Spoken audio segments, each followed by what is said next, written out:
Well, Kant has been writing about this issue for decades, and you have some of his other reading, especially the essay From Slavery to Mass Incarceration that you may have already read or you will read for the discussion on race and incarceration. But I'm drawing here from his book Prisons of Poverty.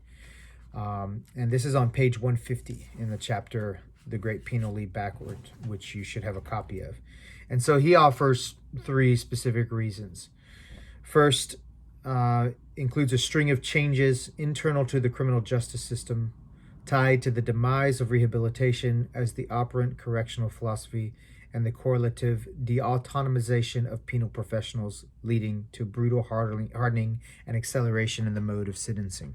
So there is a well-known paper by Robert Martinson that comes out in the early 70s that is called Nothing Works.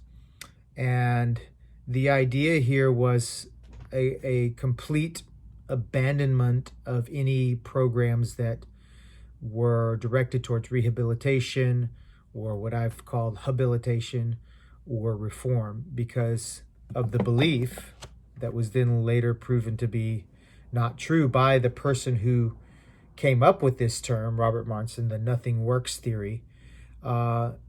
This belief became the major belief of penal directors and penal systems, that things like education, things like work programs that were meant to help incarcerated persons develop skills once they re-enter society or return to society.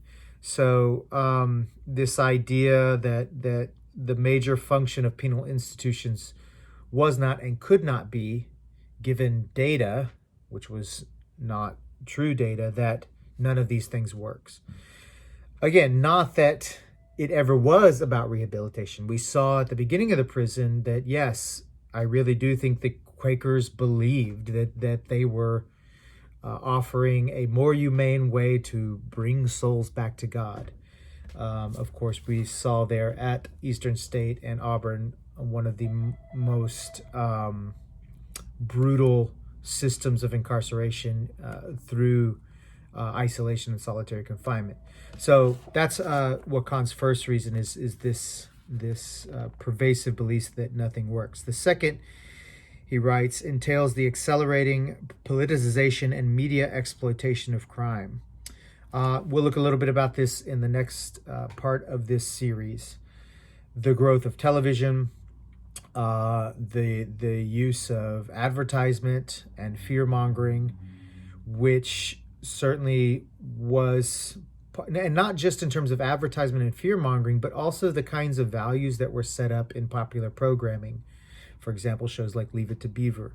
This idea of a tranquil, bourgeois, heteronormative family in the suburbs that had all of the appropriate appliances, and this was the idea, and a mortgage and 2.3 kids and the picket fence, all of those kinds of things. These were the ideas of what it meant to achieve the American dream. So these things also contributed to, as we will see, the fear of societal breakdown and social breakdown that Nixon preyed upon during 1968.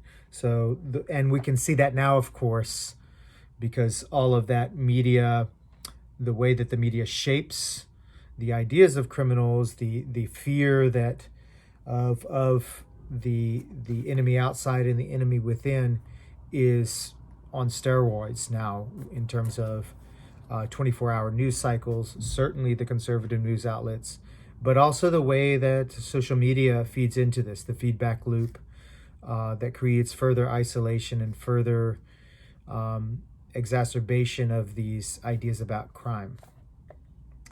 And the third reason, he says, and I'm using his language here, we've talked about the use of the word ghetto as being certainly a problematic word when it is something that is pejorative and used as a way to essentialize a certain marginalized community in ways that are certainly racist and othering. But the word might have some resonance insofar as we connect it to its historical origins, which had to do with the exclusion of Jewish communities during the 30s and 40s in Europe that then led to the Shoah.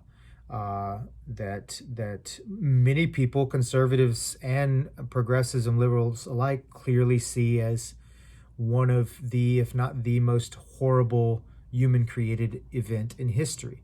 So all that's by way of saying, yes, I'm using Wakan's language here, where he uses the word ghetto, but we have to keep that in mind of how it's used, how it's importantly connected to a historical moment, but also the way it's abused to essentialize these very populations and communities and persons that we're talking about. But he writes, the third reason entwines changing penal policy with the collapse of the dark ghetto after the wave of riots of the 1960s.